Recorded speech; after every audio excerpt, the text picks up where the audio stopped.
না, এইভাবে কাজ হবে না। এক পক্ষ লোকেদের খুশি করার জন্য আরেক পক্ষ লোকেদের এই যে আপনারা দুরবস্থা করে দিচ্ছেন, এটা কিন্তু একেবারেই মানা যায় না। যতই আপনাদের মনে হয় যে এটার মধ্যে ধর্মের অ্যাঙ্গেল রয়েছে, এর মধ্যে পলিটিক্সের অ্যাঙ্গেল রয়েছে, কিন্তু মনে রাখবেন গুড গভর্নেন্স এটা কোনোভাবেই আপনি প্রুভ করতে পারবেন না যদি আপনি লোকেদেরকে তৎপরতার সঙ্গে ইমিডিয়েটলি খচিয়ে তোলেন, ইমিডিয়েটলি বিশৃঙ্খলা তৈরি করে দেন। বাজারে লোকেদের যে স্থায়ী জীবনযাপন সেটাকে আপনারা ধ্বংসের পথে নামিয়ে দিচ্ছেন।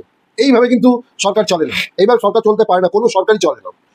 আপনাদের প্রথম কাজ হচ্ছে স্টেবিলিটি আনা, খুব ইম্পর্টেন্ট, বুঝে রাখুন স্টেবিলিটি। লোকেদেরকে উচ্ছেদ না করে স্টেবিলিটিটাকে তৈরি করুন। Economical stability, social stability, educational stability, financial stability. সরকারের ফার্স্ট কাজ হচ্ছে এটা। রিলিজিয়াস স্টেবিলিটি, এই স্টেবিলিটিগুলো প্রথমে তৈরি করুন। এই স্টেবিলিটিগুলো তৈরি করার পরে তখন যারা যারা বেআইনি কাজ করেছে তাদের বিরুদ্ধে যা যা করণীয় সেগুলো আপনারা করার চেষ্টা করুন। আমরা যে ভোট দিয়েছি আপনাদেরকে মনে রাখবেন, কোনো এক কমিউনিটি এগেইনস্টে, কোনো এক পার্টিকুলার কারণের এগেইনস্টে আপনারা যে এত বেশি অ্যাক্টিভ হয়ে পড়েছেন সাডেনলি, এটা কিন্তু টোটালি অযথা, অমানসিক, অমানবিক, total it's a West of education and politics. এইভাবে জীবন চলতে পারে না।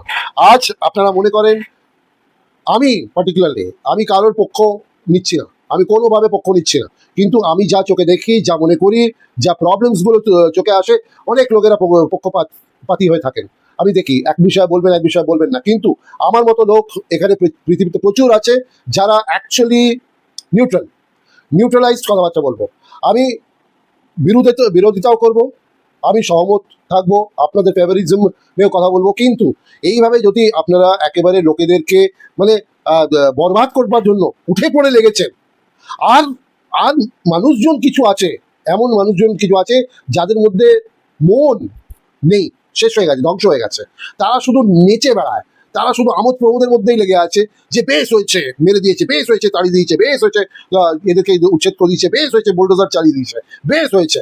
এই সব লোকেদের যদি আপনারা এদের থেকে প্রেরণা নিয়ে যদি আপনারা কোনো কাজ করেন, তা মনে রাখবেন আপনাদেরও কিন্তু ধ্বংস ফের নিশ্চিত হবে। আপনারা ভালোবেসে স্ট্র্যাটেজিক্যালি কাজ করার চেষ্টা করুন যাতে লোকেদের সমস্যা না হয় কিন্তু সমস্যা নিস্তার হয়। খুব ইম্পর্টেন্ট জিনিস। যে মানুষরা এইভাবে ক্যালকুলেশন নিয়ে না কাজ করতে পারে তারা কিন্তু গভর্নমেন্টের উপযুক্ত নয়। মনে রাখবেন এই কথাগুলো। দরকার পড়লে আমার থেকে কনসালটেন্সি নিন, আমার কাছে প্রচুর উপায় আছে, আমি দেবো কনসালটেন্সি।